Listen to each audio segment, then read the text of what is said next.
Hi there guys, another week has come and I have another devlog for you as I promised.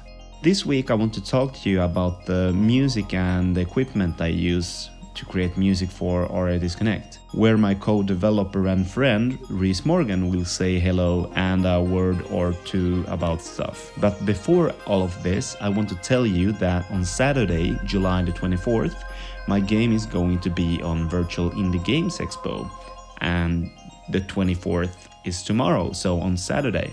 Now, I can guess that the most of you following my channel perhaps does not know that I actually create all the music for my game too. Yeah, I'm a musician ever since I was a kid, and I think this is pretty much the thing I think I am the best in when it comes to create some kind of atmosphere or so for the game. And for the music, I decided that I want to use real, authentic synth modules, or what you call them, that were used back in the Super Nintendo and PS1 era. So I have been on eBay and marketplaces here in Sweden searching for these old synthesizer modules that were used. Although my game is very cyberpunk, I also want it to feel atmospheric and not so retro wave pumping kick drum 80s style action sounding too much, but more ambient in a sense, but still with a melody. So atmosphere and mood are the keys for the soundtrack, with the pads and synth brass sounds that fits the cyberpunk theme, of course. Okay, so this is FL Studio, which I use to create soundtracks. Many of you may be familiar with this, and some of you not. If you listen to this, you can hear that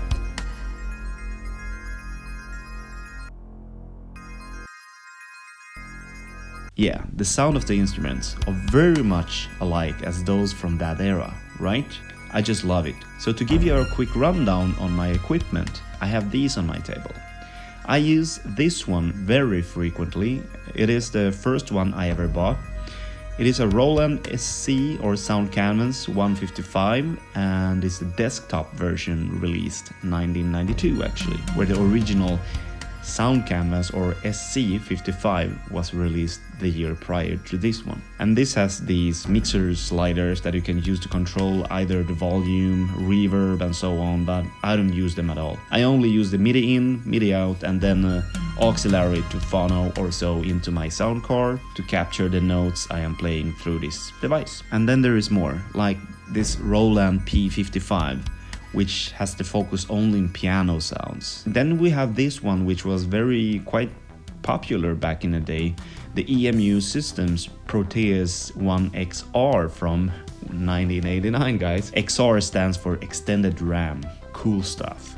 There is a problem with these as well, and that is the playback for all of these 16 channels works very well. But the problem is that I can't record all the 16 channels separately from my synth modules. So I have to record one channel at a time. So if a track is 2 minutes long and I have 16 channels to record, that makes it 2 times 16, which makes it 32 minutes to just record one track. And then I can start to touch the mix. And the main idea for using these is because I want it to feel real, I want it to be authentic, and I want to use the synthesizers they used back then, which of course takes more time, but I think if you do something, do it well. And this is the way I want to do it. Call me a nerd or whatever, I don't care. I just love the sounds and I want to do it this way. I know that they sampled all the sounds and compressed the hell out of them to make it fit in a Super Nintendo cartridge, but that I will not do. If the game for any reason would come to a SNES cartridge, well, then that would be necessary, yes. Okay, I hope that I did not bore you out with all the music stuff, and I hope you found it pretty interesting at least. And now I want to mention one guy on my team helping me out with things that I'm less good at. And that is Reese Morgan from the UK. He's a fun, smart guy that is a wizard in programming. He has helped me with this water, for example, that I think looks gorgeous. So let's give the mic to Reese and let him have a word or two. Howdy everyone, my name is Reese and I am the co-developer of Aria Disconnect. Before I get into my sort of speech bit, I just want to say a huge thanks to every single one of you watching this right now. It really does help us a lot in terms of getting this game out there, seeing that people are definitely interested in everything AD has to offer. And it's really exciting to see this all pan out and be able to, you know, deliver something that's really, really cool. My job as a co-developer is to help with the hard, gritty systems, basically the things that sane people really don't want to touch. Main things there would be the water system. That has taken a lot of math to get out there, and the reflections, dearie me, that is not something that anyone wants to do. That took a lot, really, it really did. And also the tile collisions as well. That system was built from the ground up and has been built in a way to sort of mimic the old metroidvania sort of esque of movement and interaction with the environment. I also have given overall help, inspiration, and supported the progression of development through, you know, all of that stuff that I've done previously. Just to give a bit of insight into how I actually got here.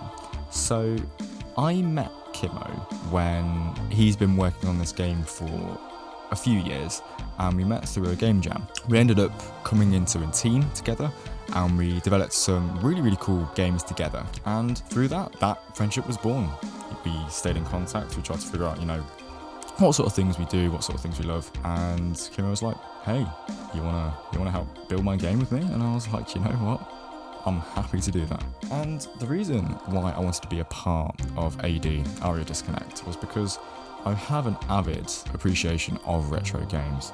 I've grown up with titles from the SNES, such as Street Fighter. I really love Street Fighter. But also, you know, I have played Castlevania and Zelda and Metroid and all of those types. And seeing AD and what AD is coming to be has really piqued my interest at the start of all of this, because it's taking existing ideas and pushing them really to their limits and trying to build a game that revolves around these ideas but really taking them further.